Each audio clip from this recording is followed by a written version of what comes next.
Jizan ग्रामी वक़ार, आज सुल्तानुल औलिया गौसुल आज़म की बारगाह में हम खिराज अकीदत पेश करने आए। जो बातें मैं अर्ज कर रहा हूँ वो गौर से सुने। करामात ये औलिया इकराम की जिंदगी का हिस्सा है, अल्लाह की तरफ से उन्हें दिया गया। करामत क्या है? ऐसा मुहय्यरुल अक़ूल काम, अकल को हैरत में डाल देने वाला काम जो आम इंसान नहीं कर सकता, आम इंसान की अकल में ना आए, अल्लाह के वली से सादिर होने वाला ऐसा कोई काम, उसको करामत कहते हैं। लेकिन करामत औलिया इकराम की विलायत को साबित करने के लिए जरूरी नहीं। औलिया इकराम की विलायत को साबित करने के लिए करामत नहीं दिखाई जाती, शरीयत पर इस्तिकामत ये विलायत की अलामत है। अगर वो मजबूती के साथ हर जमाने में अपने दीन पर जमा हुआ है, वो अल्लाह का वली है, वो अल्लाह का वली है। आज भी हमारी कौम औलिया को ढूंढने पर लगी हुई है। सुनो, अल्लाह का वली ढूंढना चाहते हो तो ढूंढने के लिए निकलते हैं और पीछे पड़ जाते हैं, देखते हैं ये ठोकर मार करके सोने का सिक्का निकाल सकता है कि नहीं निकाल सकता है।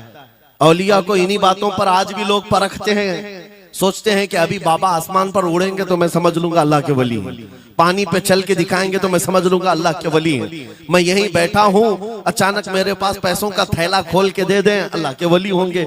यानी तुम एक जगह बैठे रहो, हलवा खिलाने वाले बाबा जिसको तुम समझोगे अल्लाह का वली है।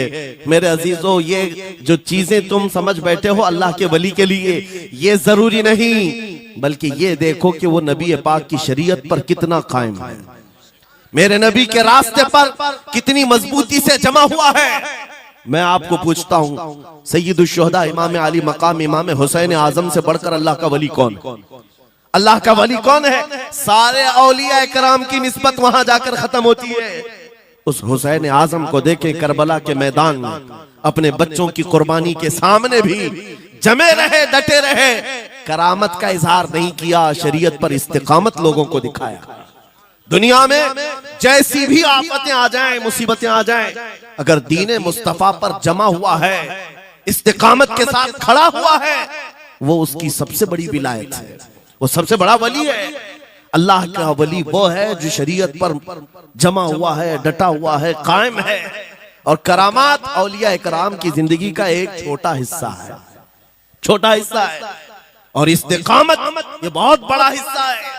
जमे रह जाना किसी बात पर, खौफ ना खाना बातिल ताकतों से, न डरना इन जालिमों से, ये औलिया इकराम की जिंदगी का खास वतीरा है। आज हम सबको जिस चीज की जरूरत है वो करामत की नहीं, इस्तिकामत। करामतें सुनते भी आया, अब करामत से आप ये समझते हैं कि काया पलट जानी चाहिए। लोग आज मजाक भी करते हैं, कुछ वो मॉडर्न ख्याल के डॉक्टरों और प्रोफेसरों के लेक्चर सुन करके पागल जो हो चुके सोशल मीडिया पर, वो भौंकते हैं करामात औलिया पर। क्या अब करामात क्यों नहीं दिखाते अल्लाह के औलिया? ये जो हालात बदले हुए हैं, इन हालात में इनकी करामतों से जमीन क्यों नहीं पलट जाती, जालिमों के मुंह में कीड़े क्यों नहीं पड़ जाते? मेरे अजीजों, पूरी दुनिया करामात से नहीं चलाई जाती, वल्लाह मुसब्बिबुल अस्बाब, असबाब पर रखा है। एक मशहूर जमाना बुजुर्ग हजरत मोहम्मद जाम रहमतुल्लाह अलैह बगदाद हलाकू के जमाने के थे। हलाकू बादशाह जिसने बस्तियों की बस्तियां वीरान कर डाली और इतने कत्ल कर दिया था, जहां से गुजरता था इंसानों की खोपड़ियां। उसका जब बगदाद पर हमला करने का इरादा हुआ तो बगदाद से कई मील दूर उसका लश्कर लेकर वो पड़ाव किया और अपने 2 सिपाहियों को बगदाद का मुआयना करने के लिए भेजा।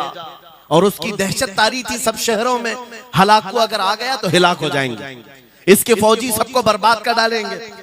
हलाकू का नाम सुनते ही लोगों में दहशत तारी होती थी। तो 2 सिपाही, 2 फौजी हलाकू के बगदाद मुआयना करने के लिए आए तो लोगों में खलबली मच गई, अब जाएं तो कहां जाएं? तो हजरत मोहम्मद जाम रहमतुल्लाह अलैह एक बुजुर्ग थे, उनके पास लोग दौड़ते हुए आए और वो वजू फरमा रहे थे, उनके हाथ में पानी का कटोरा था और आकर के लोग रोने लगे, हुजूर हलाकू आ गया, बगदाद तबाह कर डालेगा, बगदाद को बर्बाद कर देगा, आप बचा ले, अल्लाह के वली हैं, आप दुआ करें। उन्होंने अपनी कटोरी पलट दी और कहा जाओ, अल्लाह हिफाजत करेगा।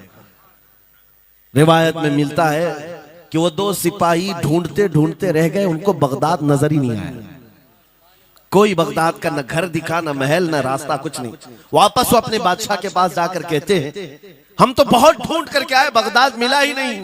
हलाकू ने उन दोनों सिपाहियों को कत्ल कर दिया।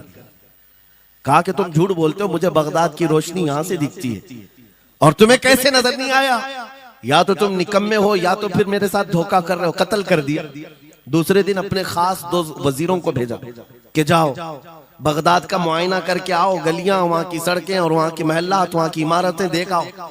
ये दो वजीर गए और ढूंढते रहे। जैसे ही वो बगदाद में इंटर हुए, आज फिर लोग हलाकू के इन वजीरों को देखकर दौड़े दौड़े भागते हुए इस अल्लाह के वली के पास आया, हज़रत मोहम्मद जाम। आज फिर रोने लगे, कहा हमारी बीवियां बेवा हो जाएंगी, हमारे बच्चे यतीम हो जाएंगे, सब मारे जाएंगे, आप बचा लें। आज फिर से उन्होंने खटोरी पलट दी। कहा जाओ अल्लाह हिफाजत फरमाएगा। अल्लाह वालों का ये तसर्रुफ है, ये करामात है। वो चाहे तो पूरे लोगों को पोशीदा कर दे जालिमों की नजर से। दूसरे दिन वो वजीर भी ढूंढते रह गए, उनको भी बगदाद नजर नहीं आया। वापस गए। बादशाह के वो बड़े मोतमद लोग थे।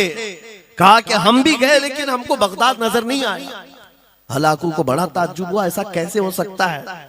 लोकेशन बिल्कुल सही है, हम सामने चंद मील के फासले पर है और इनको बगदाद नजर क्यों नहीं आता? तीसरे दिन उसने कहा कि अब किसी मुआयने की जरूरत नहीं, कोई जायजा लेने की जरूरत नहीं, हम डायरेक्ट जाते हैं। फौज को तैयार करो। पूरी फौज को लेकर के जब तैयार होकर वो बगदाद के सरहद पर आकर खड़ा हो गया, उसके जंग का बिगल बजा और तबाही के आवाजें आने लगी, तो आज लोग फिर दौड़ते हुए हजरत मोहम्मद जाम के पास आए और उनसे रो रो कर गिड़गिड़ाने लगे। कहा आज तो आफत आ गई, बड़ी बला आ गई। तवज्जो से सुनना मेरे अजीजों, आज आप अगर ना बचाएं तो सब तबाह हो जाएंगे, बर्बाद हो जाएंगे। आज आप अपनी कटोरी उठा रहे थे, उन्हें गैब से निदा आई, ए मेरे महबूब बंदे, कब तक तुम अपनी कटोरी उठाकर इनको बचाते रहोगे? इनको मोहलत दी गई थी अपने अमाल दुरुस्त करने की, ना इन्होंने तौबा किया, ना अपने अमाल दुरुस्त किए। इनको इनके हाल पर छोड़ दो। अल्लाह के वलियों को हुक्म होता है अल्लाह का, अब इन्हें न बचाया जाए तो जाहिर सी बात है वो हुक्म इलाही के पाबंद है। उन्होंने वो कटोरी छोड़ दी। फिर हलाकू दाखिल हुआ बगदाद में और ऐसी तबाही मचाई थी कि पूरे बगदाद की सड़कों में सिर्फ खून ही खून था। तबाह व बर्बाद कर दिया, ईंट से ईंट बजा डाली।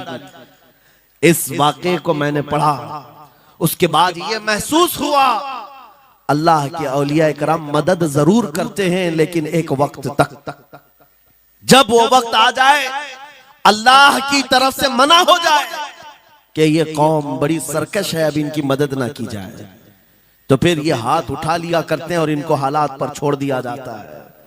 अज़ीज़ान गिरामी वक़ार, औलिया कामिलीन की करामतों पर भौंकने वालों से भी मैं यही कहूंगा, वो चाहे तो पल भर में हालात हमारे बदल दें, चाहे तो जमीन को उलट पलट दें, लेकिन वो अल्लाह के हुक्म के पाबंद होते हैं। और लोगों के लिए ये बात है, नसीहत है कि जब ऐसे हालात आ जाएं, आप इधर उधर भागने की बजाय पहले अपने दिल की तरफ देखें, कहीं मेरे गुनाहों से दिल के धब्बे बढ़ तो नहीं गए, मेरा दिल सियाह तो नहीं हो गया। सच बताओ मेरे अजीजों, इतने सख्त हालात के बाद कितने लोगों को ऐसी तौफीक हुई कि रात का अंधेरा छा गया हो और तौबा करने का जज्बा बढ़ गया हो, रात के वक्त बैठ करके रोने लग गया हो। फिलिस्तीन के गज्जा के उन मुसलमानों की हालत सार को देखकर रूह अगर तड़पती है और तुम अपने अमाल की सेहत और दुरुस्तगी के लिए तौबा कर ले जाते हो, ये बहुत बड़ी नेमत है अल्लाह की। फिर तुम्हें किसी करामत के ज़ुहूर की जरूरत नहीं, तुम्हारा बदलना ही दुनिया के हालात को बदल देगा।